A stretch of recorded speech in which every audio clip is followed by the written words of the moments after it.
Miley Percocets, rep the set, gotta rep the set. Chase a chick, never chase a bitch. Chase no bitch. Mask on, fuck it, mask on. Sekou Smith and John Schumann from the Hang Time Podcast, NBA.com, here at Chrissy Field, at the feet, basically, of the Golden Gate Bridge in San Francisco, getting ready for Game 2 of the Finals, Warriors-Cavs. John, no groundbreaking news today, with an extra day between games.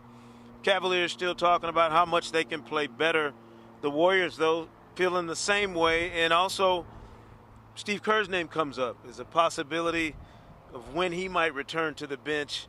What's the biggest storyline you think going into Game 2 certainly for the Cavaliers, if nothing else? Yeah, I think when you lose a playoff game, you have to ask yourself, do we need to make adjustments or do we just need to play better?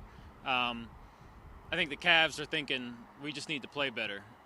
Let's not turn the ball over so much. Let's try to get a couple of turnovers from Golden State and get out on the break a little bit. Let's get a better performance from Tristan Thompson. Let's get a 3 or 2 from Kyle Korver, and then let's see how well we measure up with this team. I talked with one of the Cavs assistant coaches and one of their scouts, and just asked, was that deliberate, the way they were running back in transition to cover the three-point line? And they made it clear that, hey, we didn't stray from our principles. We just got burned, basically. It was just a situation where they didn't do it as well as they could have. Is it just a matter of better effort for Tristan, for them in transition, for all this other stuff? Or is there something schematic that they've got to come up with to counteract what the Warriors have done? Well, the transition stuff, you have to protect the basket first. As we're in the middle of the three-point revolution, but layups are still more valuable than threes when you talk about the percentage of the layups that are going to go in, percentage of threes that are go in, and then how much that's worth.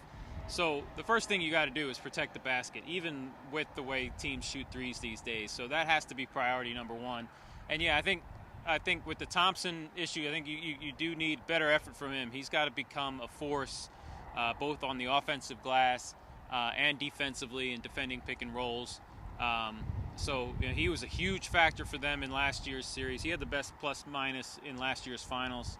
And obviously, I'm sure they were a little disappointed in his performance in Game 1. You bring up the plus-minus. If I go back and look at the box score from Game 1, is it right LeBron had the worst plus-minus for the Cavaliers? Well, he's on the floor a lot for a long time. I think it's just a matter of him just needing to be out there. I was a little curious that Ty Lue sort of switched up his rotation a little bit. Didn't sit LeBron at the end of the first, but sat him, a couple minutes into the second.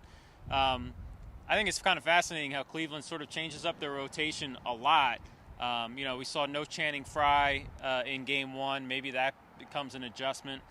Try to get him out there and a little bit more spacing for LeBron James in Game 2. It's going to be interesting. Game 2 at Oracle Arena, Sunday night. We'll be here to chronicle it for you on NBA.com, on the Hang Time Podcast. Check out all of our finals coverage, NBA.com/finals. You can find it all there. Sekou Smith, John Schumann, here in San Francisco, getting ready for Game 2 of the finals at Oracle Arena Sunday night.